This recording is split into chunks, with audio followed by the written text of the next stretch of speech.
Hi, I'm Patti. I'm a jewelry designer here at Fire Mountain Gems and Beads. And today we're going to be making this really beautiful, trendy obsidian necklace.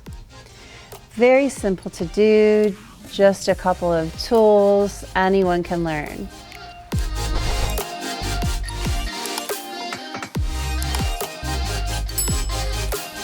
I'm going to go ahead and set this aside and show you some of the materials that we'll be using in this necklace. So first we have these obsidian, actually it's mahogany obsidian cabochon stones. I'm going to go ahead and select one of those now and set it on my mat. We'll also be using these great little gold-plated settings. Some really beautiful adjustable gold-plated chain, and some of these great obsidian undrilled chips. Okay, I'm going to go ahead and just leave those for while we're working. So let's just go ahead and dive right into making the necklace. So the first thing we'll do is take the setting and the cabochon, and I'm just going to kind of line that up in the setting so I know where I want it to be. I really want it centered so we have an even channel all the way around the stone. And before I begin, I want to make sure that there's enough space to put some of these undrilled obsidian chips all the way around. You can see how they kind of fill in that space really nicely and give you that great rough look. Okay. So I feel like this is going to be good. I'm going to go ahead and take the cabochon out. And the first thing I'm going to do is add some tooth. So tooth is what we call it when we rough up the surface of something. So an epoxy or a glue will hold better to it. You can see that this surface is very mirror shiny finish. And the back of the cabochon is also very mirror shiny finish. So if we were to just glue it like this, it might stay, but it might not. So I have this great electric bead reamer that is absolutely perfect for adding a little tooth to something like this. So the first thing I'll do is start with the cabochon here, and I'm just gonna kind of anchor that between my fingers. This is a really low speed tool, so that's not going to hurt my fingers if it happens to slip. If you were using an electric, it's battery operated.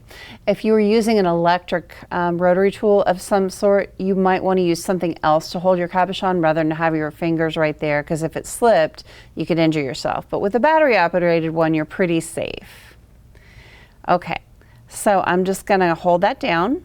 And right in the center, I'm not going to go all the way to the edges, but I'm going to just use the tip of this to give it some tooth.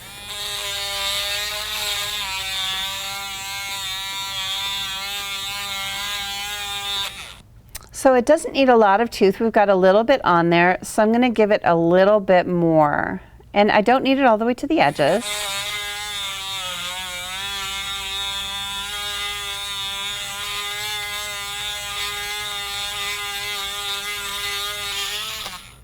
Okay, sometimes if this starts to work out, just push it back in a little bit, that's okay.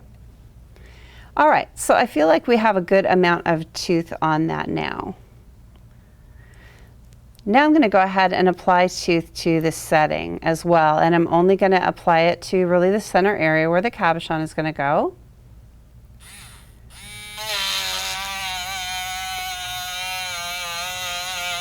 And I don't have to be too careful because this whole channel will be filled up, so we won't see this part of the setting.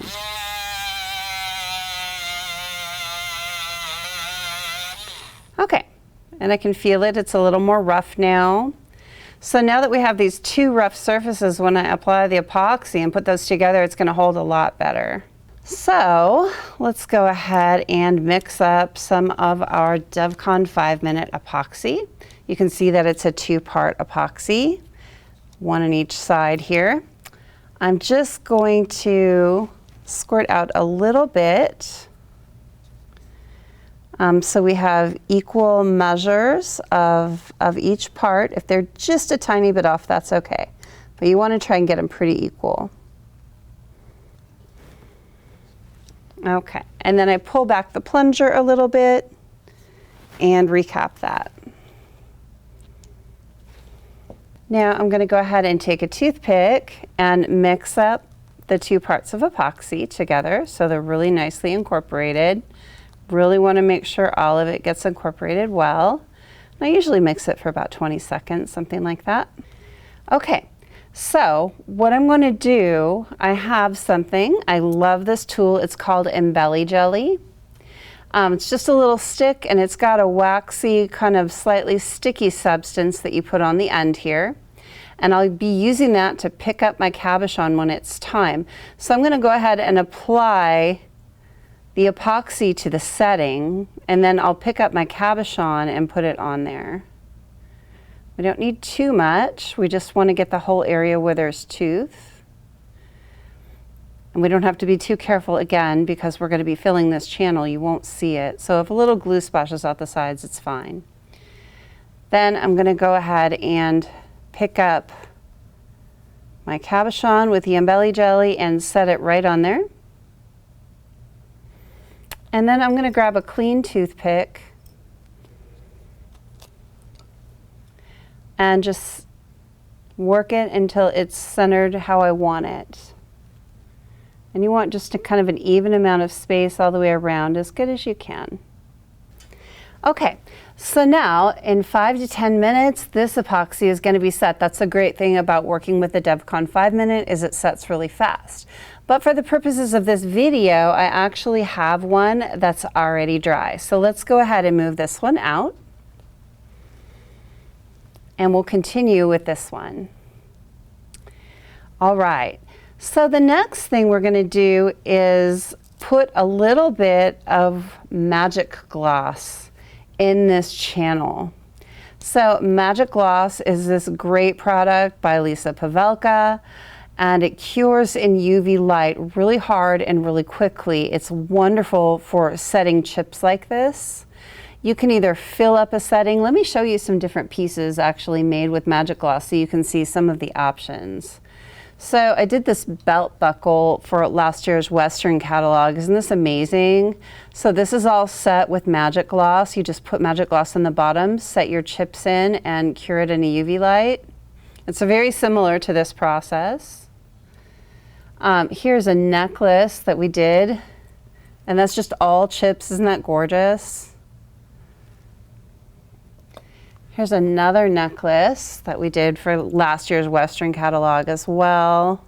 Same, just similar, the cab set with the chips around it. It's a really popular look right now. Okay, so the next thing we'll do is go ahead and put a little Magic-Glos into this channel around the cab.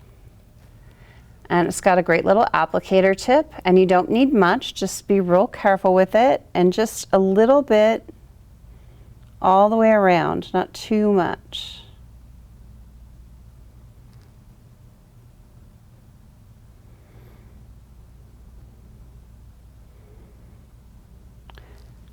And I'm going to grab my clean toothpick, and I'm just going to kind of manipulate that so it kind of settles out so there's a little even amount all the way around. You want enough Magic-Glos so it coats the entire bottom of that channel. So you want all of your chips to adhere to it. Almost always when you're using Magic-Glos, you'll end up kind of putting some in and then manipulating it with a tool like this, like a toothpick, to get that nice, thin, even coating. That looks great. All right, so I'm gonna grab my Embelly Jelly, which I love, can use it, and I'm just gonna grab one chip at a time when I'm doing such a small space like this, and I just kind of place them where I think they should go. You know, Obsidian is really great. Many people feel like it's a good stone to cleanse your root chakra with. If you're having feelings of anxiety or feeling unsafe, that's something that a lot of people feel helps clear that out. Obsidian's also a great protective stone, and it wards off negativity. So this would be a great piece to wear. Okay, so when you get it to where you feel like you have enough chips and it's all nice and filled in, take this setting and put it in a UV light. There are all kinds of UV lights on the market. Just make sure and follow the directions on the light for curing. It doesn't take very long. All the lights have different powers, so it just depends on your light in particular. And once you have that cured, you end up with this great fully set pendant, just that easy.